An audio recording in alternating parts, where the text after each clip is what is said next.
Hi everyone and welcome back to the garage. In this video we're going to be discussing starter motor operation.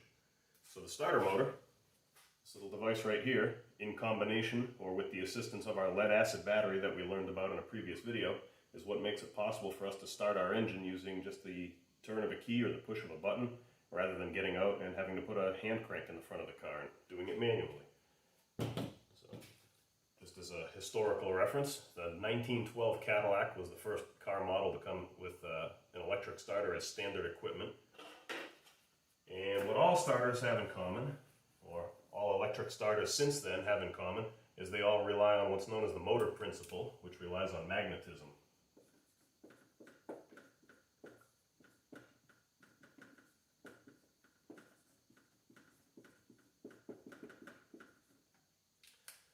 So we're all familiar with magnetism. There's what's known as a permanent magnet, which is like what you'd find on the bottom of this little tool bowl right here. And as we know, a magnet will stick to certain types of metals. So magnetism is this force of nature that tends to attract or pull against certain types of metals, known as ferrous metals, or metals that are based in iron. And there's also what's known as an electromagnet. So we're going to have to differentiate between the two, and we'll talk about how they both have an effect on how the starter operates. So if we had a permanent magnet, like what's up in this bowl here,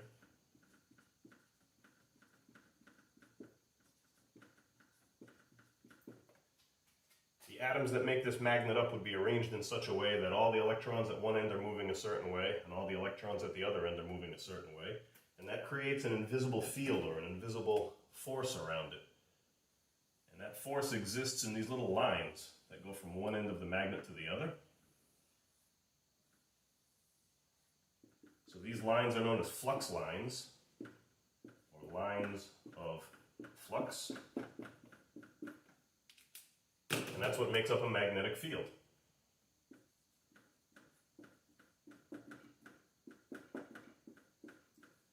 So the magnetic field is strongest at the ends of the magnet, and the ends are known as poles. You may have heard them referred to as north and south before. So just like the poles in the earth, the north and south pole of a magnet, that's where this magnetism is concentrated and at its strongest. And basically what I mean by a permanent magnet is it's a magnet. I don't have to do anything to it. It doesn't lose its force over time. Basically it's magnetic by nature, as opposed to an electromagnet, which, as you may guess by the name, requires electricity to make it magnetic. So if I took another permanent magnet and placed it near this permanent magnet, it would also have lines of flux coming out. And if those lines of flux were arranged so that this magnet's north pole is near that magnet's north pole, there would be a repulsion. They would repel. And if we arranged it in the opposite way, so that north was here and south was here, these lines of flux would actually kind of join up, almost like it looks like when you put batteries in series, how they all kind of go in a straight line. The lines of flux of these two magnets would sort of join forces. They would sort of try to join up with each other, and they would attract, or they would pull towards each other. The magnets would stick together, and I think at some point we've all played with magnets and we've felt how in one orientation they'll stick to each other, and in another orientation you can feel them pushing away or repelling. So that force of nature is what we're going to harness inside a starter motor in order to start our car.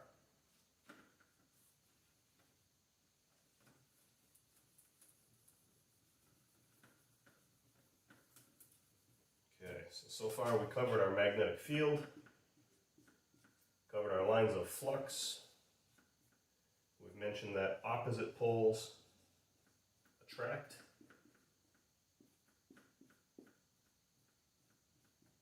And likes repel. Those poles are known as north and south. So now let's talk about how we can use this in a motor. So if I look at this starter motor, first of all, when I look at this housing here, this is known as the field housing. If we look at this field housing, we notice that it's kind of smooth all the way around. And if we look at the field housing on, say, this motor here, this starter motor, when we look at the field housing, we see there's a screw about every 90 degrees. That tells us something important about how that motor is built internally. We're going to talk about that in just a minute. But basically, inside that field housing, which is round for a reason, there's going to be some magnets. So let's just say I place a magnet here so that one side is north, the other side is south. Then I place another magnet here so that this side is south and that side is north. If I was to place another magnet in here, the lines of flux would interrupt each other. Basically, one magnetic field does not want to be inside of another magnetic field. It's going to try to escape. So that plays into this motor principle. That's what a starter motor uses to operate. And I apologize if I'm kind of stuttering a little bit here, but this right here, this little piece of wire, is what we're going to place inside this magnetic field to act as a magnet. So a permanent magnet is just a substance that's already magnetized, that already has a magnetic field. A piece of wire will become what's known as an electromagnet if we flow current through it. So if I attach one end of this to the positive side of the battery and the other end of this to the negative side of a battery, current is going to flow through this. And as you know from previous videos and previous lessons, there's not going to be much resistance in this piece of copper wire, and resistance is what controls the flow of current. So a lot of current is going to flow in this wire. That's going to cause this wire to create a magnetic field, and that's what's known as an electromagnet. So an electromagnet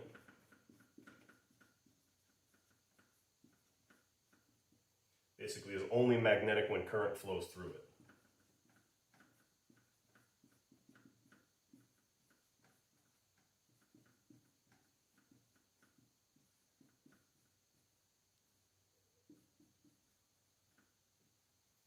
I'm going to place this piece of wire in here. And just for the moment, we'll put a piece of tape on it so I don't have to hold it. So if I attach this side to the positive side of my battery, and I attach this side to the negative side of my battery, current is going to flow in this wire.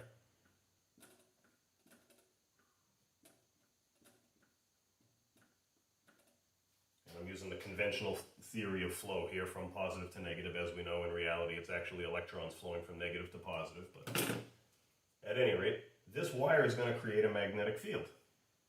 So when it creates its magnetic field, let's say it created a north pole here, and let's say it created a south pole here.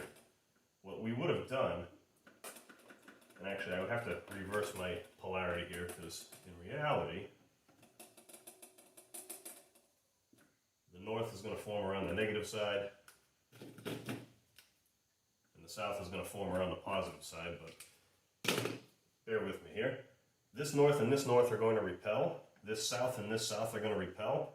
And basically what's going to happen is this is going to try to get out of that magnetic field, and it's going to try to move 90 degrees. This little coil of wire is going to try to flip and realign itself within the magnetic field.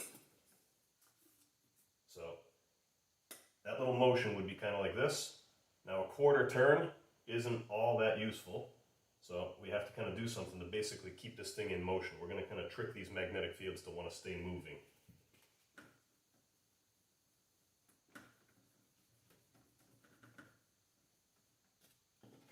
So to simulate how this would be in a motor, I'm going to tape this to a piece of wood.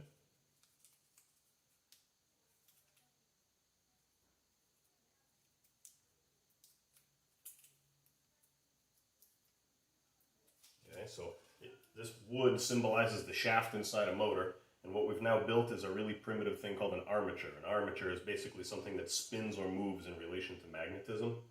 So it has to, in a starter motor, it has to be a metal shaft for strength, and the winding of the copper wire here, this little loop of wire, has to be insulated from the shaft so that it doesn't become a short circuit.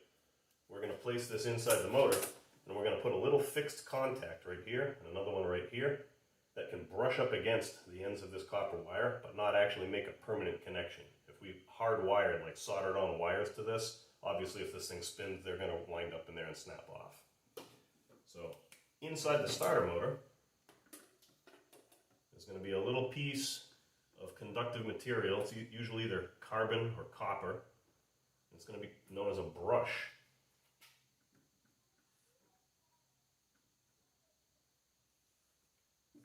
These brushes are the contacts. And those are what are going to allow current to get in and out of this loop of wire and also allow it to spin. So there'll be a spring pushing the brush into the armature on each side. One side will be connected to power, one side will be connected to path back to the battery or a ground.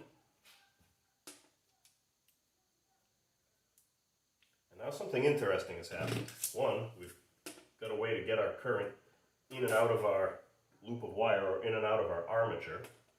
But we've also got a way to reverse the polarity when this loop spins around.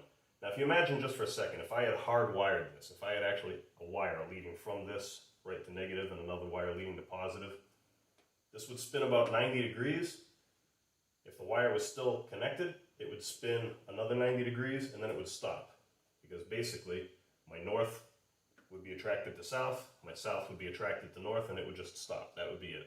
So as soon as I hooked up the power, it would flip, and that's it. And if I left it alone in that position, the next time I hooked up power to it, it wouldn't move, it would just sit there. So, let's put another piece of tape on this thing too.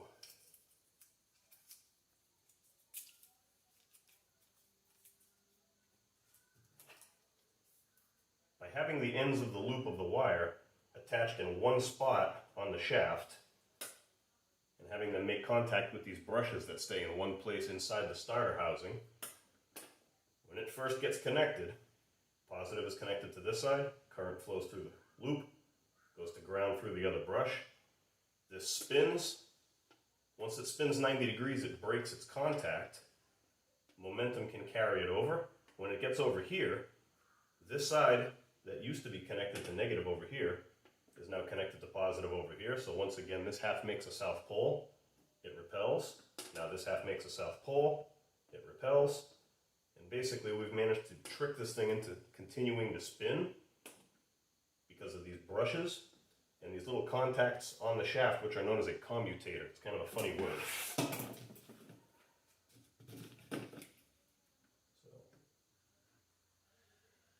here's my loop of wire.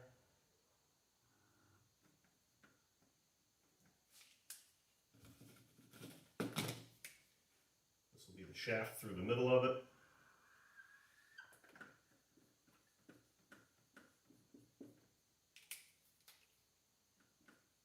Loop of wire.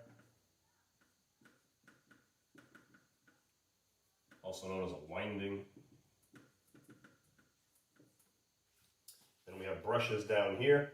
In this section right down here, this little area on this armature,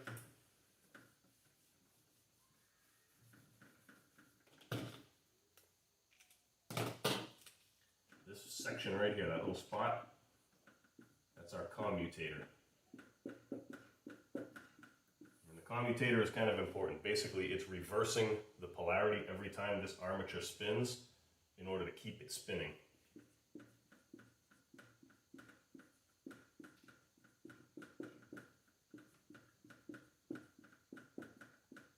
So for each rotation or each revolution, that commutator is going to reverse the polarity and keep this whole thing spinning.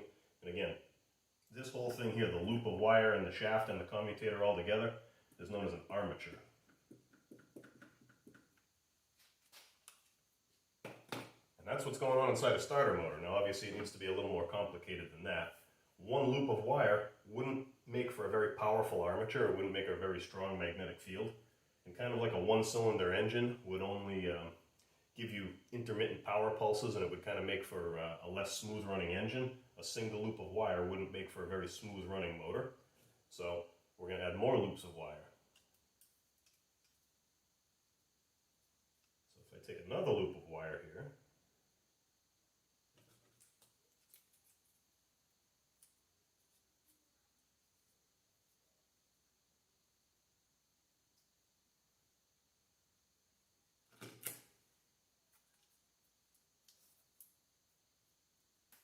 add it to my armature. Now, this first loop of wire only has to propel this or fling this forward 90 degrees before the next loop of wire makes contact, at which point it's going to provide another 90 degrees worth of rotation, at which point the first loop of wire is now doing its job again. So at least 2 loops of wire is going to be used to make this thing a little more smooth. And in reality, they're probably going to put even more. 6, 8, 10, 12, 14 loops of wire.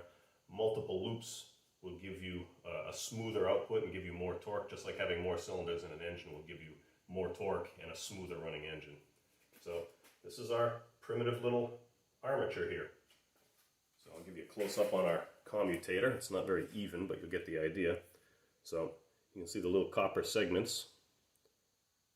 And if my finger was the brush right here, I'd be touching right here, then my contact would break, then I'd be touching right there, then my contact would break, then I'd be touching right there, and so on. So this is my armature. These magnets out in here are what we call the field magnets. They provide a magnetic field for the armature to spin inside. They're inside what's known as a field housing. So this area is our field housing. The armature is in the middle. We can see on one end we have a shaft and a gear, and on the other end there's a little bump here. There's a bushing or a bearing in there that supports the end of the armature, and I'm going to take this end cap off in just a moment and show you what it looks like in there. So let's come over here. So these 2 little screws here are supporting the brush holder inside, so we're going to take those out. This device up on top, we haven't talked about it yet. This is known as a starter solenoid, and it serves a couple of functions that we're going to talk about in greater detail in another video. But the main function of it for right now that you have to understand is it's going to act like a relay. It's going to let a little bit of current from your ignition system, or your ignition switch rather, come into this contact. It's going to create a magnetic field in here, which is going to move a contact, which is then going to short across these 2 big studs. So this one right here connects to the positive side of your battery. This is the power coming in. This one, as you see, has a little loop of wire going right into the starter motor itself. And then the starter itself is bolted to the engine block, so it's grounded naturally. Okay, we're going to take out these 2 screws here. These are our field housing screws. I've already loosened them.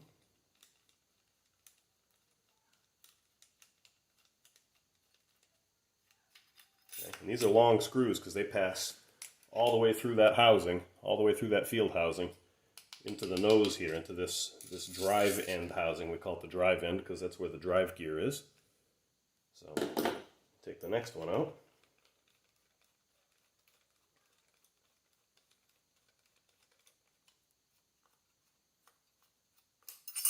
Okay, this little cap comes off. As you see, there's just a little bronze bushing in there to support the end of the shaft. And then when we look in here, I get up closer for a little greater detail. Maybe I'll even grab my pencil for a pointer. We can see that this loop of wire that comes off the solenoid, this is where the power comes in, it goes inside and it's divided up into 2, my pencil's in the way here, it's divided into 2 little copper wires that go to these 2 brushes right here. So this starter motor doesn't use 2 brushes, it uses 4. These 2 brushes down here go through little copper wires and connect to the housing through this screw. When this is screwed on, it's grounded to the housing. So the current comes in, goes into 2 brushes, which you can see are spring-loaded to maintain connection with the commutator here on the armature. The current flows in. It's going to energize 2 windings inside this armature to make a magnetic field. And we're going to flow the current out into ground through these other 2 brushes. So I'm going to spin this nut off here. We'll take this housing right off. We'll knock the armature out so you can actually see what the armature looks like. Not a little prop armature that looks like looks like a mixer.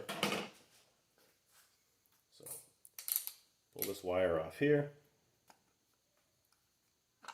Separate the housing like so. There's a little gear reduction unit in here for added torque.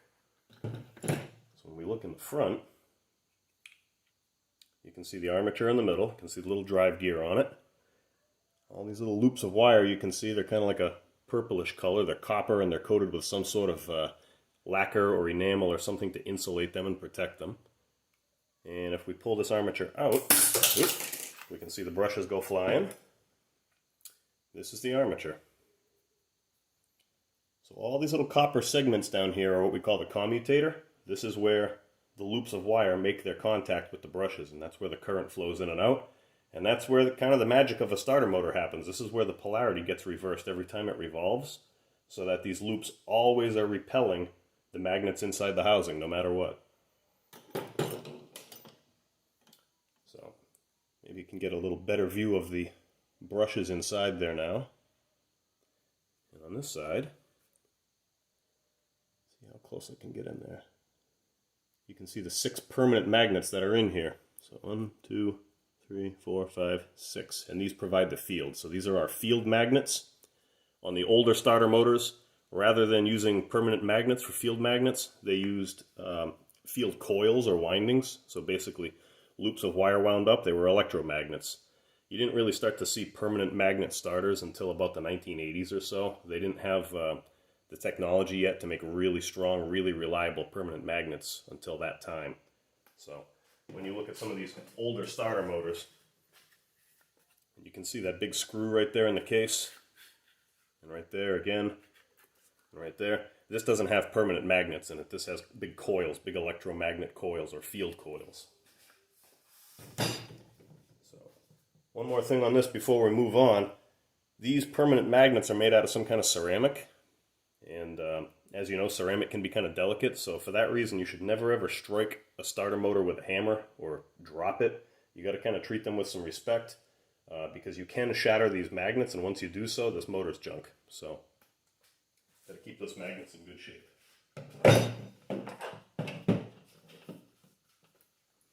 Alright, so just to recap, we have our armature. At the bottom where these little segments are, we have our commutator. Contacts that touch them are known as brushes, and there's little springs in there to keep the brushes contacting the armature. Over time, those brushes are going to wear down, and these commutator segments are going to wear down. The bushings that hold the shaft in place are going to wear down, so this does suffer from mechanical wear. If you crank the starter for too long, there's so much current flowing through this armature, you can heat it up, and you can actually melt the solder off that holds the windings to the commutator segments, so you shouldn't over crank these. Any more than 10 to 15 seconds is too much. So we're looking at about the 20-minute mark here, according to my stopwatch down here. So that's going to wrap up this video for today because my phone stopped recording about then. But we seem to have accomplished all the things I wanted to accomplish. We talked about the principle of operation of this motor. We talked about our armature that's built around the shaft. We talked about the loops of wire or the windings that make up the armature. We talked about the commutator and its role to reverse polarity every time the armature revolves. And we talked about the brushes that maintain contact with that commutator. And then last but certainly not least, the permanent magnets that make up our magnetic field in the housing, or in an older starter there would be windings there. There would be magnetic windings there providing our field. Alright, so that about sums up the basic pieces of a starter. In another video I'm going to talk to you about how a solenoid operates, how the starter is wired into the car, how the circuit is constructed. So stay tuned. Thanks for watching and hope you learned something.